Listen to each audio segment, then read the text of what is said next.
A mesa diretora da Câmara dos Deputados criou, no final de 2008, a CPI da dívida pública para investigar os débitos da União, dos estados e dos municípios, fazer o levantamento do pagamento de juros, saber quem são os beneficiários dos pagamentos e qual o impacto da dívida nas políticas sociais do país.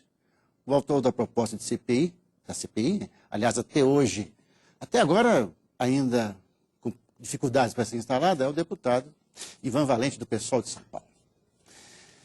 Deputado, eu me lembro, acho que quem acompanhou um pouco a Constituinte de 88, aqueles debates todos, se lembra que tinha um item ali que falava assim, auditoria da dívida externa. Não se falava em dívida pública, se falava em dívida externa. A dívida pública parece uma coisa mais ampla. E era um compromisso da Constituinte? Como é que era? Em que termos foi colocada essa questão de auditoria da dívida naquela época? Nós tivemos, inclusive, todo um debate sobre o endividamento brasileiro, né? E, inclusive, o ex-presidente Fernando Henrique, eu tenho um requerimento de convocação dele já pronto, porque ele foi o relator de uma comissão que investigou a dívida externa brasileira. Outro requerimento foi feito pelo ex-senador Severo Gomes e deputado Luiz Salomão, que era do PDT.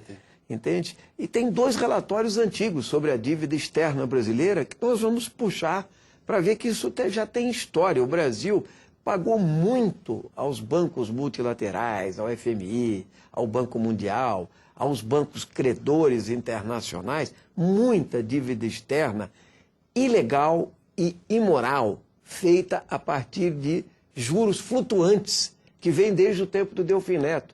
Juros que eram 5% e, por desejo dos banqueiros internacionais, foram a 21% e o Brasil aceitava esse tipo de contrato. Operações casadas de compra, né, como na construção de Itaipu, que precisam ser investigadas até hoje. Isso é da dívida externa. Mesmo assim, o Brasil tem uma dívida externa de mais de 200 bilhões de dólares ainda. O fato dele ter reservas internacionais, aliás, a maioria delas, 3/4 delas, investida em títulos do Tesouro americano, 140 bilhões estão em títulos do Tesouro americano, né? Não elimina a dívida externa brasileira que precisa ser paga, né? Mas o Brasil não está se desfazendo um pouco desses títulos, não? Pelo contrário, ele está comprando. Eu ouvi dizer que os jornais dessa semana, inclusive, indicam, né, que o Brasil comprou títulos do Tesouro americano. Quem está se desfazendo um pouco é a China. Isso sim, né? Enquanto nós pagamos juros de taxa Selic no Brasil para os investidores, entre aspas, estrangeiros, os títulos do Tesouro Americano pagam juros negativos, ou no máximo de 1%. Deixa eu perguntar uma coisa, deputado Valente. Às vezes eu converso, eu ouço, eu leio, e me diz o seguinte, não, o importante na questão da dívida é a relação da dívida, no caso da dívida externa, com o PIB.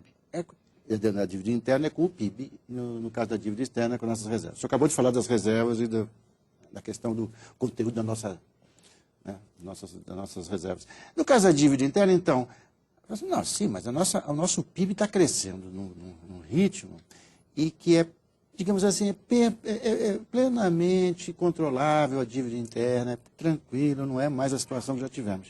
O senhor concorda com esse raciocínio das pessoas? Não de alguns economistas, pelo menos? Eu não concordo. Tanto é assim que, na verdade, nós ouvimos muitos economistas da mesma escola, né? Os bons economistas, os Celso Furtados, né, que existiam, não são ouvidos aí pelas redes de televisão, pelos grandes jornais, né? Mas, por exemplo, conceitos de economia foram criados nesse processo. Não existe conceito de superávit primário. Isso é uma invenção do Fundo Monetário Internacional, do decálogo do consenso de Washington. Quer dizer, ou seja, economizar recursos do orçamento para pagar juros da dívida pública. Então, essa questão é uma invenção que está aí.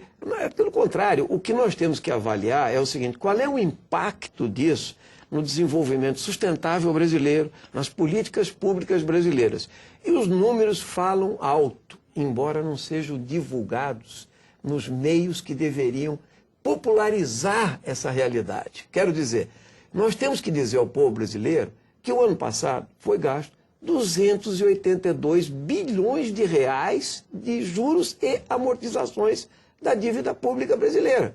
Quanto é isso aí do orçamento, do total da arrecadação de impostos? 30,5%. Começamos 2009 apontando para 34%. O primeiro trimestre é 34% da arrecadação de impostos para pagar juros e amortizações. Como nós temos que rolar a dívida, não é o déficit nominal esse, o que acontece? Nós, na verdade, no ano passado, usamos 48% da arrecadação de impostos para pagar juros, amortizações e rolagem da dívida. Você está falando assim? Eu estava imaginando assim, o nosso telespectador, e eu acho que a gente precisa falar um pouco para ele o seguinte, quando o senhor está dizendo, tem esse seu discurso agora aqui, que eu estou ouvindo, o senhor quer dizer, eu acho que eu estou entendendo, é que quando a gente tem tanto volume de dinheiro para os juros, amortização da dívida, a gente está tirando recursos de áreas estratégicas da vida, né, do Brasil, como educação, saúde, por exemplo, uma outra questão que todo mundo fala e ninguém resolve, infraestrutura. Quer dizer, nós investimos muito pouco nas áreas estratégicas porque nós estamos pagando muitos juros? Seria Exatamente, isso? Mas é essa que é a questão. Vou dar um exemplo para o nosso telespectador sobre a questão educacional. Nós aprovamos um Plano Nacional de Educação aqui no Congresso em 2001, propondo gastar 7% do PIB em educação, ensino público, né? Muito bem, quanto nós gastamos hoje? 3,5% do PIB. Nunca foi cumprida, inclusive o Fernando Henrique vetou os dispositivos do plano aprovado e o Lula manteve os vetos até outro dia, então inclusive ele não foi derrubado aqui na Câmara há um mês atrás. Ou seja, a educação permanece com migalhas. E é por isso que a qualidade do ensino, os nossos professores, as condições das crianças, não há universalização da educação básica, não há ensino superior público, qualidade, tudo isso, entende? Por quê? Porque há um desvio enorme de recursos para a área financeira, ou seja, para pagar juros e amortização para bancos e rentistas. A saúde é a mesma coisa. Por que não se regulamenta a emenda constitucional 29? Por que o Sistema Único de Saúde não é implantado, em definitivo, com recursos, que é uma excelente ideia, universalização da saúde como direito do cidadão e dever do Estado, como a educação também? Porque não tem recursos. A infraestrutura nossa, precaríssima, dos portos aos aeroportos, passando pelas ferrovias que não existem, as estradas esburacadas, o debate de energia no nosso país, tudo isso é deixado de lado ou é tocado com os recursos que tem. Então, o grande debate nacional é esse. Enquanto isso, aqui no Congresso Nacional, nós isentamos de impostos